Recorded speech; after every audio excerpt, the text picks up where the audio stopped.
Hi, this is Mike Barrier. I'm the author of a book called Hollywood Cartoons, American Animation in its Golden Age.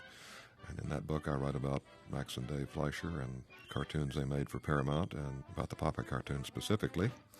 And one of those cartoons is called A Date to Skate, which is what we're going to be looking at now. You'll see the name Willard Bowski as one of the two animators credited. Willard Bowski was actually what we would call now an animation director. Dave Fleischer was in overall charge of the cartoons, supervised the work of the animation directors, was very much involved in the recording sessions.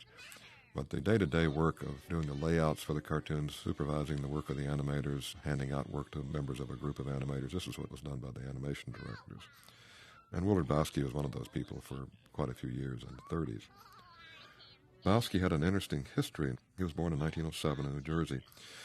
And when World War II began, he enlisted in the Army in 1942 at the age of 35. Certainly would not have been drafted otherwise. Most people in animation in those days who went into the armed forces wound up, if they went at all, frequently they were exempted because they were working on military training films at the studios.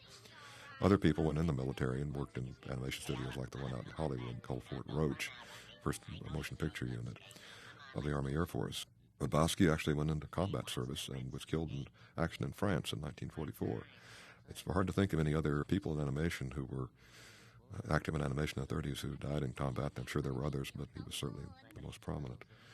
One of the animators in his unit around the time this cartoon was made was released in November 1938, and so it would have been made earlier that year. One of the animators in his unit around that time was Gordon Sheehan. And I talked with Gordon Sheehan some years ago about what was involved in working as an animator in Willard Bowski's unit, and here's a little bit of that interview. I know when we got a script in at the beginning of a picture, we'd storyboard it, and it would be pinned up on the wall, and the whole department, which would be perhaps 6 or 7 fellows, would go through the whole story. The director would act out the whole thing, and then ask for comments. Willard Bowski was a great one for trying to add to stories, make them funnier, make them more interesting. As a consequence, I think that he turned out the best pictures that Fleischer made. And so the whole group was given a chance to add to the picture and add a little gag here and a little extra something here, so that we ended up with a better script than we had originally. Now look at all them other people having fun.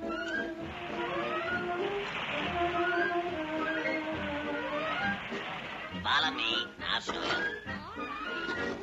Hey, somebody turned out the lights. Hey, wait, look, I can't see where you're going. Look.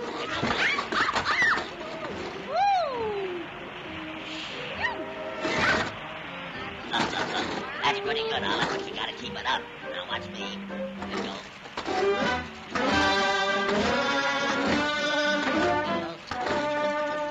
If you've looked at some of the earlier Popeye cartoons, you may notice that the animation here is starting to look a little more realistic, a little more natural there than when Popeye was skating earlier. It's not the kind of, you want to say, mechanical sounds like, it has a little derogatory, which isn't what I mean, but there's earlier Fleischer cartoons, there's much more of a sense of finding sort of abstract patterns of movement and the way characters move. They're not really trying to look realistic at all.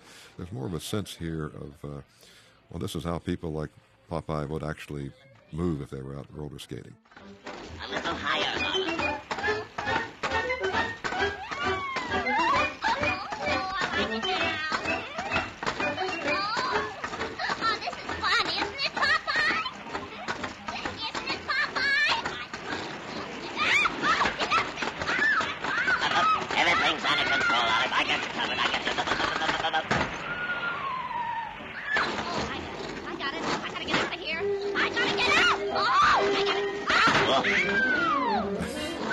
There's nothing realistic about what happens now when Olive goes skating through town. And here you do have a lot of the Fleischer facility with the intricate mechanical movement. All this swooping and looping through town is the sort of thing that they were exceptionally good at. But what you're seeing here is the kind of change that took place in animation generally in the 30s under the weight of the example of the Disney cartoons and of other studios that were more or less successfully imitating the Disney cartoons and achieving more realistic movement of the characters.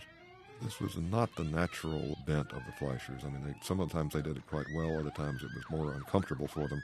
The best parts of these later cartoons tend to be this sort of elaborate, intricate movement that you're seeing here as Olive goes hurtling around.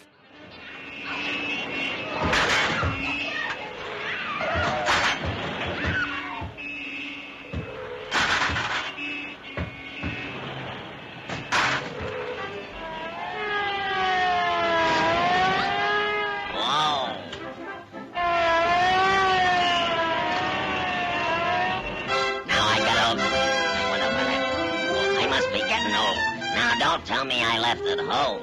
I always had it in every other picture this way. Is there any spinach in the house? Here's Popeye. I can't recall off the top of my head who actually introduced this sort of shadow on the screen gag. Certainly Tex Avery at Warner Brothers used it very inventively. But it was, of course, it has an impact on the theater that you can't get on television.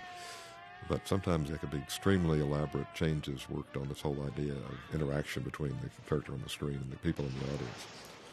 Characters threatening the people in the audience not to tell something and so forth. Here it's just a way of giving a new twist to the whole idea of Popeye and his addiction to spinach.